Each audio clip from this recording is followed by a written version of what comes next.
Muy buenas tardes. Nosotros vamos a hacer un podcast sobre derecho constitucional. Hoy hablaremos un tema esencial de las acciones de control tutelar que se encuentra en la Constitución Política del Estado, en la Ley 254 del Código Procesal Constitucional. Estas acciones son mecanismos que nos permiten a proteger derechos fundamentales cuando ha sido vulnerados o amenazados.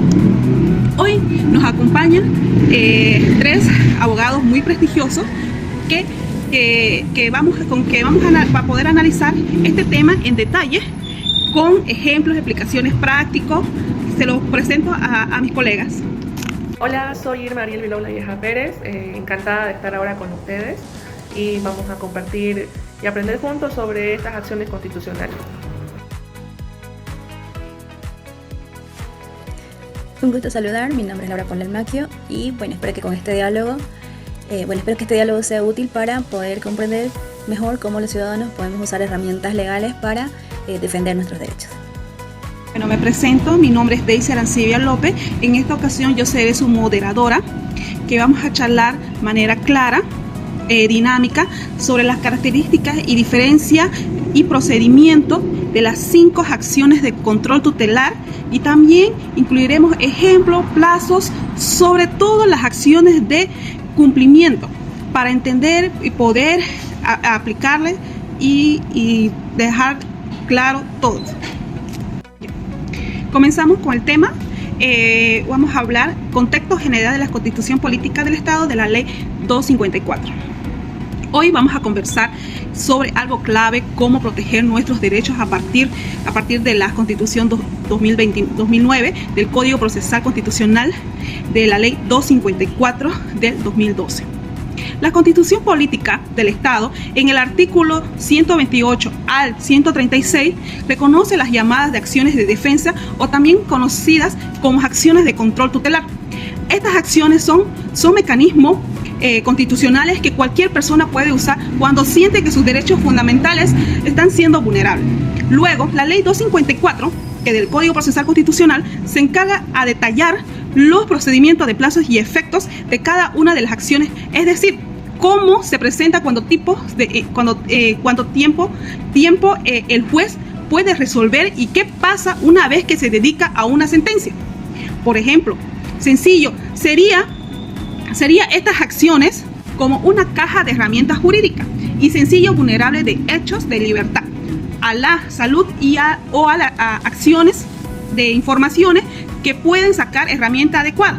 La acción constitucional correspondiente para exigir que respete tu derecho.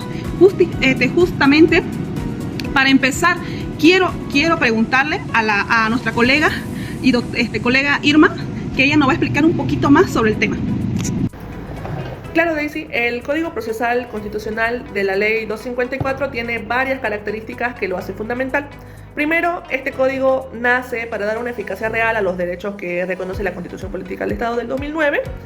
Como bien mencionaste, la Constitución sí establece las acciones de defensa en los artículos. Tenemos el 128 al 136, pero era necesario lo que es un procedimiento claro para que estas mismas acciones no queden solamente en un papel, sino que también funcionen en la práctica. Tenemos entre sus principales características que llegamos a destacar, tenemos 4 características. La primera es el acceso universal, que para cualquier persona que ya sea natural o jurídica puede presentar una acción de defensa cuando vulnera sus derechos. Ahora, esto está respaldado en varios artículos como el 128 para el amparo, 2 plazos cortos y obligatorios. El código llega a fijar ciertos tiempos reducidos para que los jueces actúen. Por ejemplo, en la acción de cumplimiento, en el artículo 148 de la Constitución Política del Estado y artículos del 68 al 74 de la Ley 254. Ahora, el juez se menciona que debe resolver en 5 días después de recibir estos antecedentes. Y a esto se reflejaría como el principio de celeridad, que llega a establecerse como el código en su artículo 3. Como tercera característica tenemos lo que es el carácter tutelar y restitutivo, es decir, que no se busca castigar a la autoridad, sino restablecer el derecho vulnerado y proteger a la persona afectada. Como cuarta característica tenemos lo que es el efecto vinculante, donde las resoluciones del Tribunal Constitucional Plurinacional tienen un efecto obligatorio y deben cumplir inmediatamente, y si no se cumplen, incluso el Código Penal, que ya fue modificado en el artículo 174 bis, que sancionan la desobediencia con hasta 6 años de cárcel. En resumen, este código le da vida a la Constitución y permite que cualquier ciudadano tenga herramientas rápidas, claras y efectivas para hacer valer sus derechos. Muchas gracias, doctora Irma, por esa explicación tan clara sobre las características del Código Procesal Constitucional. Ahora bien, creo que es muy importante y también podemos ver qué se diferencia en estas acciones de defensa entre sí, porque a veces se confunden y se cree que sirven para lo mismo. ¿Ya? Ahora vamos con el doctor Gary, que nos va a poder decir cuáles son los principios y diferencias que hay entre acciones de control tutelar y cuándo corresponde aplicar cada una de ellas. Muchas gracias, doctor Gary, por aclarar las diferencias y los plazos de acciones. Me parece muy útil que pongamos ejemplos reales, porque muchas veces escuchamos términos como acción de amparo o acción de cumplimiento y no sabemos exactamente cuándo aplicarlo, ¿no? Ahora creo que lo siguiente es muy importante entender cómo tramitan estas acciones paso a paso y cuáles son los plazos de la ley 254 que establece. Por eso doy la palabra a la doctora Laura y que nos explique. Gracias, Daisy. Bueno, en este punto vamos a ver cómo funciona el procedimiento general para las acciones de control tutelar. Como punto número 1 tenemos la presentación de la acción.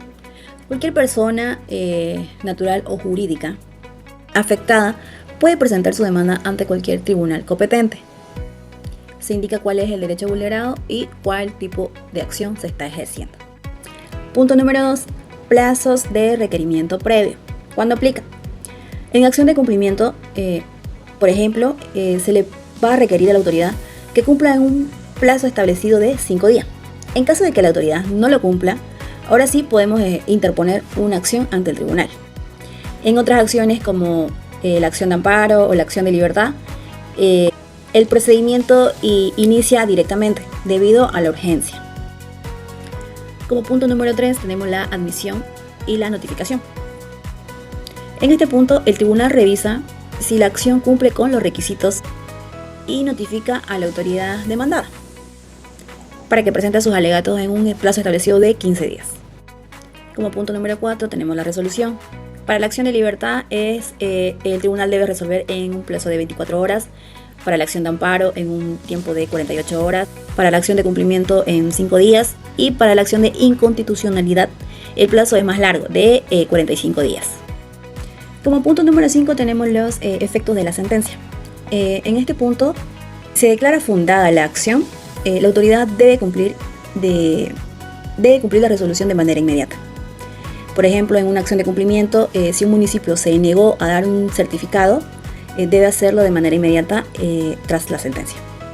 En resumen, el procedimiento está diseñado para ser rápido, eficaz y vinculante, asegurando que los derechos fundamentales se protejan sin demora. Exactamente, doctora Laura.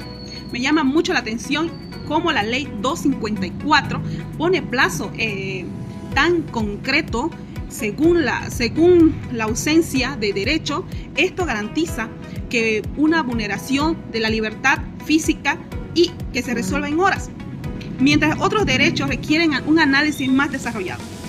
Además, me parece muy importante destacar que la acción de cumplimiento es muy práctica, porque nos permite ver cómo puede obligar a una autoridad y actuar en contraste con las otras acciones que buscan proteger los derechos y impugnar sus normas. ¿Ya?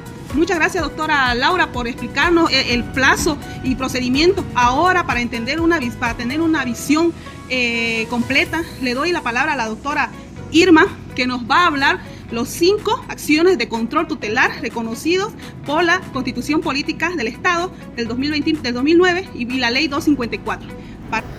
Con gusto, Daisy. Las cinco acciones de control tutelar son la acción de libertad, que protege la libertad individual frente a detenciones arbitrarias. Es decir, si una persona es detenida sin una orden judicial, puede llegar a interponerse esta acción y el tribunal debe resolverla en 24 horas. Tenemos también lo que es la acción de amparo, que protege derechos constitucionales fundamentales que no son de libertad física. Y aquí, si se vulnera el derecho a la educación o a la salud, se puede interponer y el tribunal debe resolverlo en el margen de 48 horas. En la acción de cumplimiento, aquí obligan a las autoridades a cumplir leyes, reglamentos o resoluciones judiciales. Es decir, si un municipio no entrega un certificado obligatorio dentro de lo que es el plazo legal, esta acción obliga a que lo haga dentro de 5 días. En la acción de inconstitucionalidad, aquí se buscan normas, actos o resoluciones que vulneren la Constitución, sean declaradas inconstitucionales. Es decir, si una ley municipal contraviene a lo que es la Constitución Política del Estado, se puede cuestionar ante el Tribunal Constitucional Plurinacional y se resuelve dentro del plazo de 45 días. Mientras que la acción popular protege derechos colectivos, difusos o de interés social y el medioambiental. Ejemplo, si una empresa contamina un río afectando a varias comunidades, se puede interponer para que se detenga la acción que viola el derecho colectivo y el medio ambiente. Ahora, estas acciones en sí permiten que cualquier persona o incluso grupos puedan exigir que se respeten sus derechos fundamentales de manera rápida y efectiva. Ahora, para finalizar, podemos decir que el Código Procesal Constitucional garantiza así la efectividad de los derechos fundamentales. Y especialmente en los artículos 128 y 136 asegura que las autoridades cumplan con su competencia y los ciudadanos puedan exigir su respeto. Desde la justificación externa, Bolivia está alineada con el artículo 25 del Pacto de San José de Costa Rica, que establece que toda persona tiene derecho a un recurso efectivo ante los tribunales competentes para proteger sus derechos reconocidos por la ley. Esto sí refuerza que nuestro sistema interno refuerza nuestro sistema interno y asegura que los derechos sean protegidos tanto a nivel nacional como el internacional. En resumen, estas herramientas, como las acciones de control tutelar, son esenciales para defender nuestros derechos fundamentales y así también garantiza el cumplimiento de la ley. Muchas gracias, Daisy.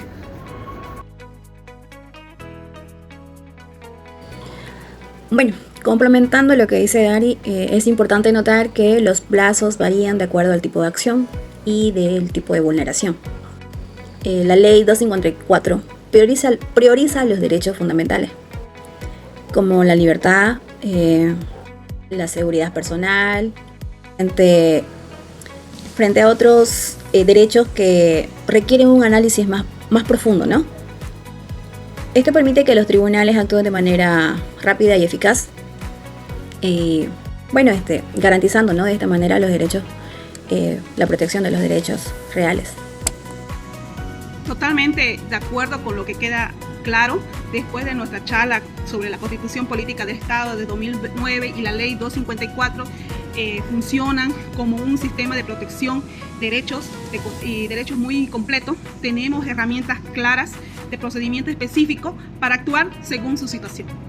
Espero que con nuestro podcast haya ayudado a entender cómo funcionan estas herramientas legales y cómo se aplican en la vida cotidiana. Y esto damos por terminado nuestro episodio. Muchas gracias por escucharnos.